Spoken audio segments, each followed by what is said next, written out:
በሄድክበት ቦታ ሁሉ ሰዎች ዝቅ አድርገው እንዲመለከቱ አትፍቀድ። ብዙ ጊዜ ሰዎች የሚንቁን ስለማይወዱን ሳይሆን እኛ ራሳችን የምናቀርብበት መንገድ ስህተት ስለሆነ ነው። ብዙ ሰዎች ለምን አያከብሩኝም ብሎ ይጠይቃል። መልሱ ግን ያለው ሌላ ሰው ጋር ሳይሆን አንተው ጋር ነው።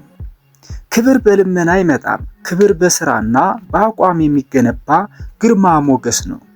ዛሬ ማንነታችሁን የሚቀይሩ እና በሄዳችሁበት ቦታ ሁሉ ክብርን የሚያመጡላችሁን 5 ወርቃማ ህጎች በጥልቀት እንመለከታለን። እስከ መጨረሻው አብራችሁን ቆዩ። ምክንያቱም 5ኛው ነጥብ የሁሉንም ነጥቦች ቁልፍ የያዘ ነው። አንደኛ፣ የንግግር ቁጥጥር። ዝምታ የጥበብና የኃይል ምንጭ። የመጀመሪያው መርህ ንግግርህን በልኩ ለግሰው የሚል ነው። ቃላት አንዴ ካፍህ ከወጡ በኋላ መልሰህ ልትውጣቸው አትችልም። ብዙ የሚናገር ሰው ሳያውቀው ስህተት ውስጥ ይወድቃል። በሄድክበት ቦታ ሁሉ ዝም ብለህ የምትለፈልፍ ከሆነ ሰዎች ያንተን አስተሳሰብ በቀላሉ ይረዱታል። ሚስጥርህ በሜዳ ላይ ይበተናል። ጠላቶችህ ድክመትህን፣ ወዳጆችህ ደግሞ ንቀትህን እንዲያዳብሩ በር ትከፍታለህ። ዝምታ ግን መከላከያ ግንብ ነው። ለምሳሌ አንድን የውሃ ገንዳ አስቡት። ውሃው ዝም ብሎ ሲረጋ ግርጌው ላይ ያለውን ዕንቁ ማየት ይቻላል። ውሃው ሲታወክ ግን ማንም አይታይም። ያንተም አእምሮ ዝም ሲል ነው ጥበብን የሚያመነጨው። ከመናገርህ በፊት ራስህን ጠይቅ። ይህ የምናገረው ነገር ከዝምታ የተሻለ ዋጋ አለው? ይህ ንግግር ሰውን ይጠቅማል ወይስ እኔን ያቃልላል? ዝምታ ሚስጥራዊነትን ይፈጥራል። ሚስጥራዊነት ደግሞ በሰዎች ዘንድ ፍርሃትንና አክብሮትን ይወልዳል። ሁለተኛ፣ የመናገር ጥበብ። ድንበርህን ማስከበር። ሁለተኛው ነጥብ አይ ማለትን እንደ ትልቅ ጥበብ መቁጠር ነው። ብዙዎቻችን አይ ካልን ሰው የሚቀየመን ይመስለናል። ነገር ግን ለሁሉም ሰው እሺ የምትል ከሆነ የራስህ ሕይወት ላይ ሉዓላዊነት የለህም ማለት ነው። ሰዎች በቀላሉ ለሚያገኙት ነገር ክብር የላቸውም። ሁልጊዜ እሺ የምትል ከሆነ ሰዎች አንተን እንደ አማራጭ እንጂ እንደ ቅድሚያ የሚሰጠው ሰው አያዩህም። ለሁሉም ጥሪ አቤት የምትል ከሆነ የራስህ ዋጋ ርካሽ ይሆናል። አይ ማለት ሌላውን ሰው መጥላት አይደለም፣ የራስህን ግብና ጊዜ ማክበር እንጂ። አይ ስትል ሰዎች ያንተ ጊዜ ውድ መሆኑን ይረዳሉ። ዛሬ አንድ ሰው ካልተመቸ ቦታ እንሂድ ሲልህ በድፍረትና በጨዋነት አይ ዛሬ ለራሴ ያስኩት ፕሮግራም ስላለ አልችልም በለው። ይህን ስታደርግ በሰዎች አይን ውስጥ ትልቅ ዋጋ ያለው ሰው ሆነህ ትታያለህ። ሶስተኛ፣ የራስህ ስኬት ላይ ማተኮር። የውጤትህ ድምፅ ይናገር። ሶስተኛው ነጥብ በራስህ ስራና ስኬት ላይ መጠመር ነው።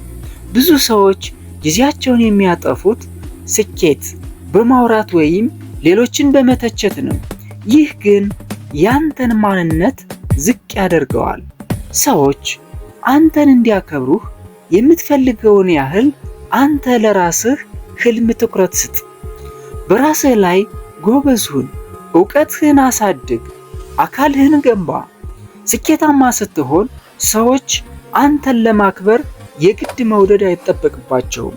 ውጤትህ ግን እንዲያከብሩህ ያስገድዳቸዋል። ዝም ብለህ በጨለማ ስራ፣ ስኬትህ በብርሃን ይጮሃል። ዛሬ ስልክህን ከፍተህ የሌሎችን ህይወት ከማየት ይልቅ ያንተን ህይወት የሚቀይር አንድ መጽሐፍ አንብብ ወይም አንድ ክህሎት ተለማመድ። ራሱን የሚገነባ ሰው ግርማ ሞገሱ የገነባው ስኬቱ ነው። አራተኛ፣ ጽኑ አቋም መያዝ፣ እንደ አለት መቆም። አራተኛው ነጥብ የማይናወጥ አቋም ይኑርህ። ዛሬ አንድ ነገር ብለህ ነገ ሌላ የምትሆን ከሆነ ሰዎች ቀላል ሰው እንደሆንክ ይረዱታል። በህይወትህ የምትመራባቸው መርሆች ይኑሩህ። ለምሳሌ እኔ ውሸት አልወድም፣ ካልክ ውሸት ባለበት ቦታ አትገኝ። ሰዎች አንተን ዝቅ አድርገው ሲያወሩ ዝም ብለህ የምትስቅ ከሆነ ድንበርህን እንዲጥሱ ፍቃድ እየሰጠሃቸው ነው። የማይመችህን ነገር አልወደድኩትም ወይም አይሆንም ብለህ በግልጽ ተናገር። አቋም ያለው ሰው መጀመሪያ ላይ ሊጠላ ይችላል፣ ነገር ግን መጨረሻ ላይ በጠላቶቹም ጭምር ይከበራል። ምክንያቱም የማይሻርና የማይሸጥ ስብዕና ስላለው ነው። 5ኛ የሰውነት ቋንቋና ገጽታ። የመጀመሪያው ግንዛቤ 5ኛው ነጥብ አቀራረብህ ነው። ሰዎች አንተን ከማወቃቸው በፊት የሚያዩት አረማመድህንና አለባበስህን ነው። ቀና ብለህ ሂድ፣ ትከሻህን አታዝለፍልፍ። ስትራመድ መሬት ማየት የራስ መተማመንን ማጣት ያሳያል። ስትናገር የሰዎችን ዓይን አይተህ ተናገር። ይህ እኔ የምናገረውን አውቃለሁ የሚል መልእክት ያስተላልፋል። የግድ ውድ ብራንድ ልብስ መልበስ የለብህም፣ ነገር ግን ንጹህና የተስተካከለ መሆን አለበት። ራስን የምትንከባከብ ከሆነ ሰዎችም አንተን ለመንከባከብና ለማክበር ይገፋፋሉ። ራስን እንደ ንጉሥ ካላየህ ዓለም እንደ ተራ ሰው ነው የምታይህ። ውድ ጓደኞቼ፣ የዩቲዩብ ተከታታዮቼ፣ ክብር በነፃ የሚታደር ስጦታ ሳይሆን በጥንካሬ የምታተርፈው የህይወት ውጤት ነው። እነዚህን 5 ህጎች ዛሬውኑ በመተግበር ጀምር። ህይወትህ ሲቀየር ሰዎች ላንተ ያላቸው አመለካከት ሲለወጥ ታየዋለህ። ይህ ቪዲዮ የህይወታችሁ ላይ አዲስ ነገር እንደጨመረ ተስፋ አድርጋለሁ። ለጓደኞቻችሁ ሼር አድርጉት፣ ላይክ ማድረጉንም አትርሱ።